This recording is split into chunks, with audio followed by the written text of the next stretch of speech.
Even after all the reveals of Season 2, we've still got a lot of questions. Welcome to MsMojo, and today we're counting down our picks for the top 10 things we need to see in Riverdale Season 3. Before we begin, we publish new content every day, so be sure to subscribe to our channel and ring the bell to get notified about our latest videos. For this list, we're looking at the loose ends we'd like to see tied up, as well as shifts we'd like to see the show make in the next season.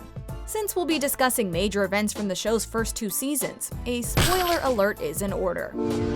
Number 10, a new mystery. Now that I've seen your true self, Betty, the real work can begin. Let's be real. The mystery in Season 1, who killed Jason Blossom and why, was a little more compelling than the Black Hood plotline of Season 2.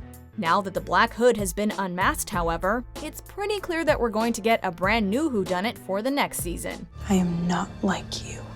Aren't you? No. At this point, it's impossible to predict what direction the writers are going to take the story, but we're hoping it's something a little simpler, as opposed to the convoluted plotlines of the second season.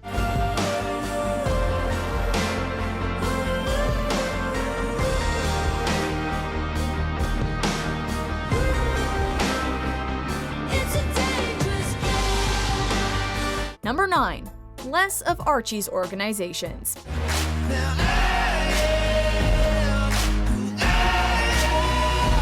Season 2 focused mainly on Archie attempting to track down the Black Hood to get revenge for the crimes he had committed in Riverdale. See, there's only one of you, but we are Legion. We're called the Red Circle, and we're coming for you.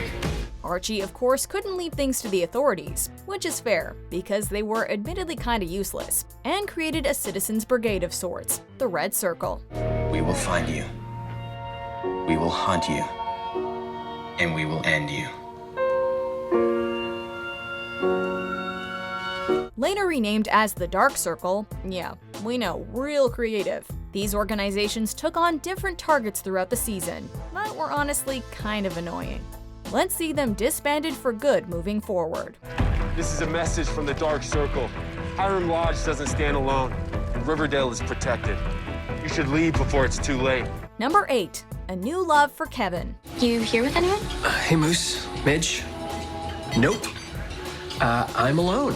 Kevin was the first openly gay character in the Archie comics, and his character on the show has become a fan favorite.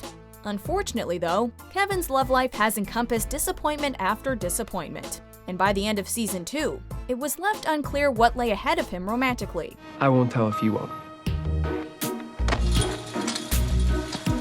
We'd love to see things take a more positive turn for him and Moose, though we understand that Midge's death could make the entire thing problematic. The show's developer, Roberto Aguirre Sacasa, said of Kevin and Moose, quote, "I'm rooting for them. I hope it's more than just a moment of passion."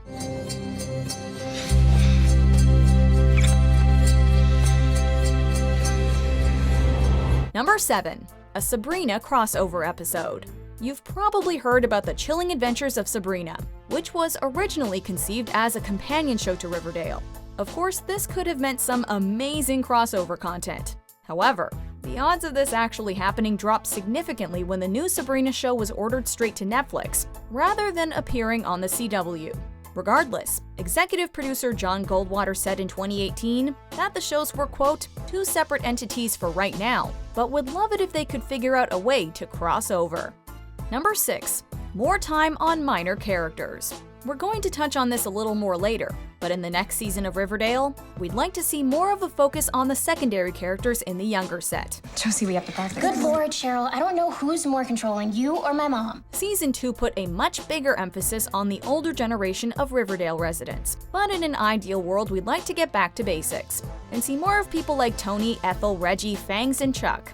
We're definitely not sick of Betty, Veronica, Archie, and Cheryl by any means, but it seems clear that the new season needs some fresh faces. Oh, Betty, how little you know of the human psyche. Number 5, resolution on Chic. Great, except he's not Chic. Okay, enough of the melodrama, Betty. He's not. One of the most contentious storylines introduced in Riverdale's second season concerned Betty's maybe brother Chic. Betty's been out to get me from the start. She never wanted a brother. You're not my brother! What is this picture? Whether you loved this plot or hated it, Chic took up much of the drama of Season 2, what with his murdering of strangers, and the eventual reveal that he wasn't actually related to the Coopers at all. Chic, no.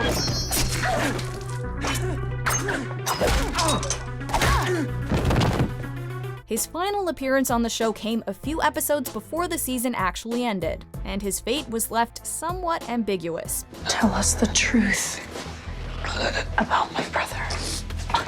To be honest, we're hoping he isn't a huge part of Season 3, but we'd like some closure on his story. Goodbye, Chick.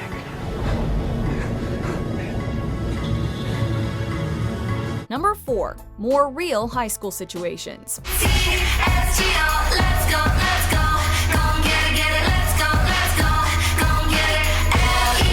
Stand down, vixens, and listen up. Riverdale isn't exactly a show based in the real world, but we would argue that what the writers do best is represent issues that are relevant to modern teens, while cranking up the drama in a way that fits the vibe of the show. It's not anyone's fault. It's not even stupid Archie's. It's just how it is. Most of the time, the people we like don't like us back. Our favorite plot lines involve students of RHS acting like normal teenagers, rather than the ones where they're getting involved in mob conflicts and dealing with millionaires like Hiram Lodge. I hope I can trust you to keep that between us. You know, man to man. The show is at its best when it's delivering content that real teens can actually relate to. We'd love to see more of that in the new season. And your new student body president is Archie Andrews.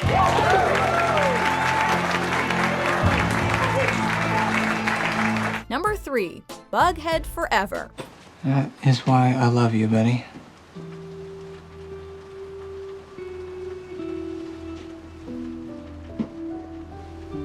I love you. Betty Cooper. There are a lot of great couples to ship on this show. More on that later. But from the start, Betty and Jughead, affectionately known as Bughead, have been a fan favorite. Jughead Jones. I love you. Now that Cole Sprouse and Lily Reinhart have gone public with their real-life relationship, we're crossing our fingers that their characters on the show can settle down a little and just revel in how in love they are.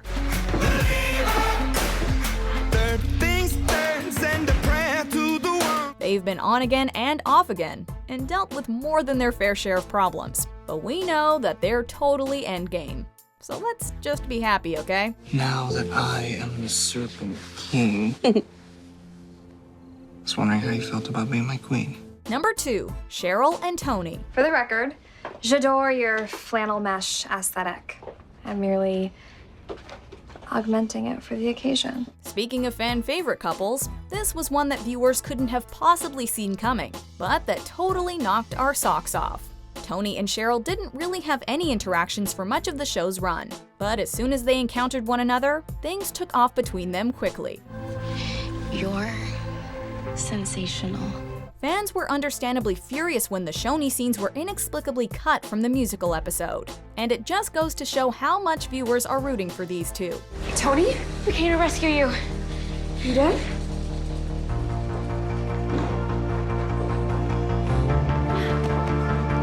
In Season 3, we know we'll be seeing more of this new and exciting pairing.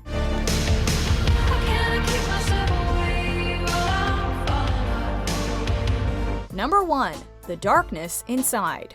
Can't get any worse, how could it? My dad could be the Black Hood.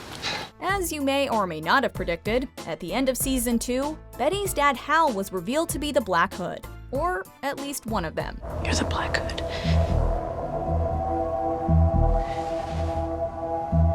That's right. His motivations were questionable, but this storyline was seemingly tied up in the final episodes. Hal is in prison now, and considering his actions probably will be for the rest of the show's run. But our question is how this will affect the Coopers, in particular, Betty. Hal claims that the darkness that runs through his veins is present in her too, and we have a feeling this will play a part in the new seasons. What are you telling us? Hal, that I have a darkness, Alice. The same darkness my father had, the same darkness his father had. And now it lives in Betty. Do you agree with our picks? Check out these other great clips from MsMojo and be sure to subscribe and ring the bell to be notified about our latest videos.